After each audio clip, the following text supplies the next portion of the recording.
Tell you what, folks, tough day. I ain't even had the sawmill a couple hours and I'm already having to make minor adjustments.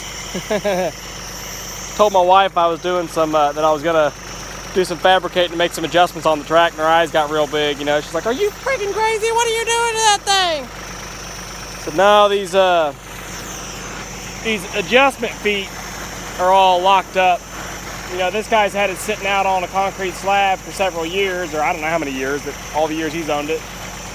And he's never moved them, never adjusted them. They're all packed full of sawdust and rusty. So I'm just going through heating the nuts and getting the brake loose. I'm doing the last two right now, this one and the one down here. But just thought I'd show you guys that. Just a little bit of upkeep you got to do on old iron like this sometimes. You got to do a little touch up to get things broke loose. But I'll get it all broke loose here, and then sorry, I was thinking, get it all broke loose here, and I'll run the feet all the way in one way, all the way back out the other way, just make sure they're fully loose. Oh wow, look at that one. Y'all, that one, I didn't even have to put the wrench on it. Just by heating it up, it's hand loose now. It was where I couldn't even turn it. Now it's hand loose. Let me try this, get this last bottom one here heated up, and then like I said, I've got the whole mill. You guys can see I've just got it laid up on its side. This is the first two sections, so I've just got it tipped up on its side just so I can get to all these bolts. That last one I got to do is just the one down here-ish. Yeah, right down there. Run them all the way in, run them all the way back out. Actually, run them all the way in and leave them in, and then flip it back down on the pad and run out the ones that I need to level it up.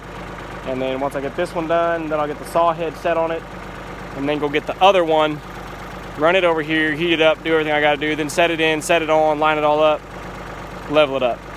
That's the plan. Let's see what tomorrow brings. Well, I tried to show you guys this last night, but it was dark, so you probably couldn't see a thing, but ultimately this is it. Heating up these nuts right here to just break them loose. They've just got a little bit of rust inside. So you heat the nut up, any application like this, you heat the nut or the exterior, it'll make it want to expand.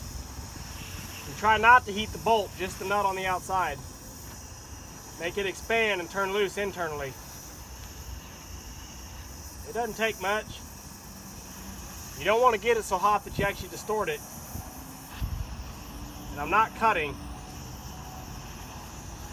Letting the torch heat it.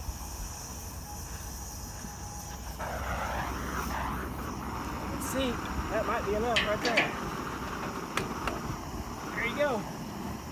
That one broke.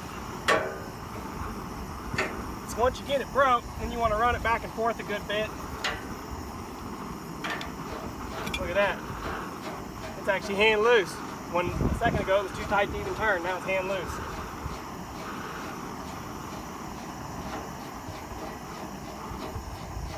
I've been running them all the way up if I can. That way when I put my spacer pads back under, I can shim up as much as I want and then just tighten the bolt down a little bit. If I leave this bolt out, then I've got to try to go lift up everything else. So there you go. All right, so that one's done. We'll do the other three on this piece of track section, then we'll get it set in place.